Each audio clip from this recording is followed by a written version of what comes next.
Scaffolding. When I was in my early 20s, I tried my hand at scaffolding. I was part of a team made up of like nip hands, etc, etc.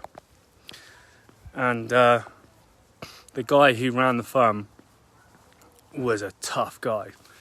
I've yet to meet a non-aggressive scaffolder anyway, but this guy was something else. So one story I remember, we were working on the church tower, and he said to me, "Are you all right if we were taking down the scaffolding? Are you okay if I go up the top?" Well, he didn't say that. He said, "I'll go up the top, and then you stay down the bottom, and I'll hand you these 21-foot poles." And I was like, "Oh, okay, cool. Give it a shot." So anyways, he goes up there and he's handing me down these poles. And for anyone who knows anything about scaffolding, it's all about balance. Well, anyway, I'd done lifted these poles and taken them before, and anyway, it's one after another, and I misplaced one of them, so my balance went,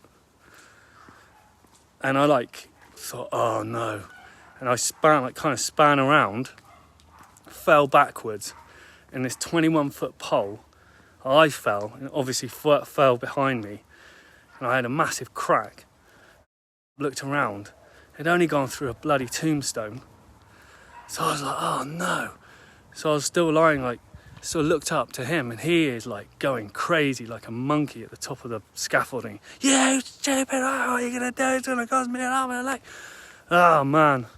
So every time I see scaffolding now, it always reminds me of my brief and quite happy jaunt as a scaffolder. But I've got a lot of respect for these guys because it is hard work. The hardest work I've ever done. I used to come home with shoulders, all my shoulders were just scratched, the skin off of them, just because of the poles were rubbing on it. But no, that was quite cool. It was nice to be out in the fresh air, in the sun. My God, it was hard work. Anyway, thought I'd share a story with you about my days as a scaffolder, or I should say a scaffolder's labourer. Don't want any scaffolders having a go at me for saying I'm a proper scaffolder. Anyway, thanks guys, see you soon.